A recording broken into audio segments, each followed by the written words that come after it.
We're ready to get started here on the WestJet Cargo stage. Thanks so much for coming to check this out, and thank you for spending your long weekend with us. I'm your host, Patrice Whiffen. Thank you again so much for being here.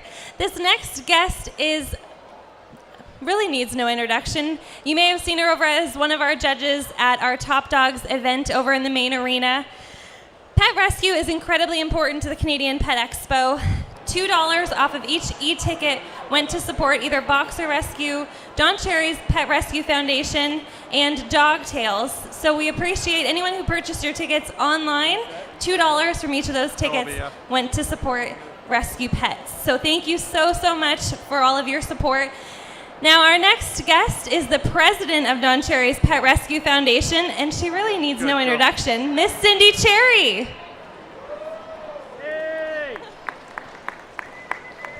Thank you, Patrice. Patrice is going to be angry with me because Patrice walks the talk, okay? Because she's doing a great job, and she's Canadian, and she's connected with the Canadian Pet Expo. But I also have a foundation, as she said, Don Cherry's Pet Rescue, and she does sit on our board of directors. So she walks the talk. Don't think she doesn't. So. Thank you very much, Patrice. She's a woman of many talents and all.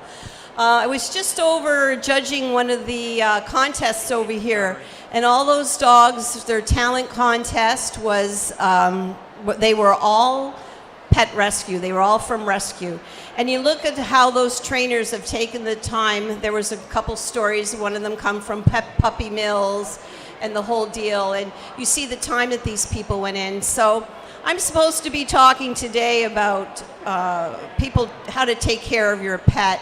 And so I'll just give you a little story. I was speaking at an engagement for the Kidney Foundation of Canada promoting organ donation, another one of my good causes. Do you know Canada's 23rd in the world for organ donation? I don't know, I'm getting off topic here, but it's sort of hard to believe, isn't it? That's another one of the good causes.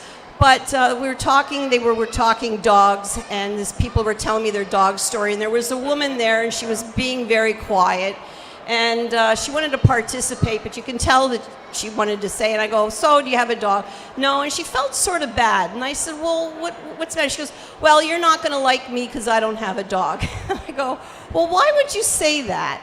And she says, well, and she says, because I know you like dogs, and she says, but my life just isn't conducive to having a dog. She says, I live in an apartment. She says, I travel a lot. I work really long hours. And I looked at her and I said, you know what? If more people were like you, that knew that their life wasn't conducive, is that the word? I feel like that's a fancy word my dad might not want me to use. I said, you know what? There wouldn't be so many dogs in rescue. When you're getting a pet, you have to say, what works for me? How long hours do I work? You know, I was talking to a couple over here, and, you know, they said, well, we live in an apartment, and people, you know, they look down because I can't have a dog because I live in an apartment. I said, well, that really isn't true. I said, you know, you can live in an apartment and have a dog, but you just got to realize that there's some breeds that are conducive, again, that word, for being in an apartment, and it's a bigger commitment living in an apartment. But if you can't do it, then you shouldn't have a dog and all this. And they said, well, we know the challenges you're facing. So this woman that felt really bad about not owning a dog, she owned cats. And I said, well, you know, what kind of cat do you have? I guess that's the next question you're supposed to say with people and cats, not that the breeds are as specific as dogs. And she said a Maine Coon cat, huge cat. And she was really into her cat, so we got on that topic and everything. So this is what I like to emphasize. When you're talking about what kind of pet or what kind of dog to have, do your research. There's a lot of variations out there that you know. Because I have the foundation, I do promote pet rescue. I do promote dogs that, you know, need a home, which I think is very important. And people say, yeah, but I like special breeds. I like a bulldog, or I like a specific Westie or something. And as you go through this show tonight, Grant, the owner, he's been very good about having rescues that are specific to breeds if you're really wanting a specific breed of dog. Westy, the boxer rescue is here. I mean, there's really, I hate I'm not supposed to say this, but you have to wonder about going out and buying a purebred dog when there's so many people out there that they give up these dogs, and these rescue groups have to go out and find homes. So I sort of get in trouble when I talk like this. So I'm going to skim over that topic because it's sort of like that.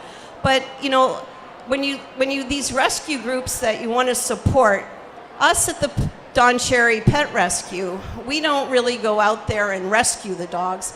What we want to do is raise money and give money to these rescue groups. These people are so dedicated. It just amazes me. I got a rescue dog, and I sort of got thrown into this world of rescue, and it always astounded me how dedicated these people were. A lot of them, the rescue, but the real heroes of the rescue is the foster people. They take these dogs and they foster these dogs. These dogs come from puppy mills, they come from horrendous conditions and things like this. And these foster people bring these dogs in, get them used to being in a family environment, which is bring them out of their shell, get them ready for adoption for a family, get them housebroken. These dogs are so traumatized being in whatever environment they came of. We all know puppy mills and stuff like that, but they are the real heroes. When you can't help but falling in love with a dog like that and then get it ready for someone to adopt, then you have to give it up. So you can imagine how hard that is for some people to give up a dog that they saw come out of its shell and get it a good home. So you really got to admire those type of people and all, for sure. So with that, and that's just a part of how do you get a dog. And then you think about, okay, well, now what does it take with having a dog? There's so many variables, and they say, well, what kind of dog?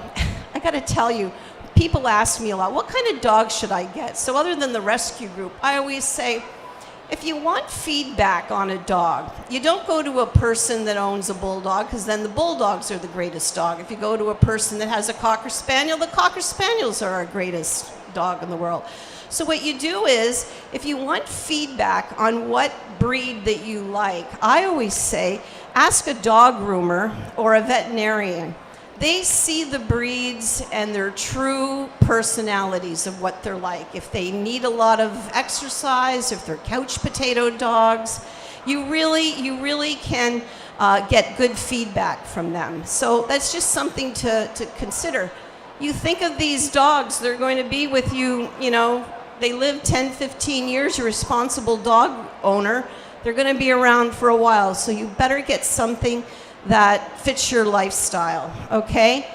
So, and then that's something to consider. A lot of people say, well, I travel. There's a lot of great boarding kennels out there. I mean, there's nothing wrong, personally, I think, in boarding your dog. If you're going to go on a vacation, a lot of people like in-house care, but trust me, a lot of times these dogs do better in boarding kennels rather than being in a home and they miss you. That's just a personal opinion. There's a lot of variables on what you're going to do when you go on vacation. Don't be one of those people that buy a dog and then your life is not going on a vacation. So it's just something to think about. Guess that's about it. I think they've said my spot, and I want to thank you very much for coming and listening to me and getting a little history on the foundation. Maybe I opened a few of your eyes and about the value of rescue and what great shows like this do for all that, okay? So thank you very much. Take care.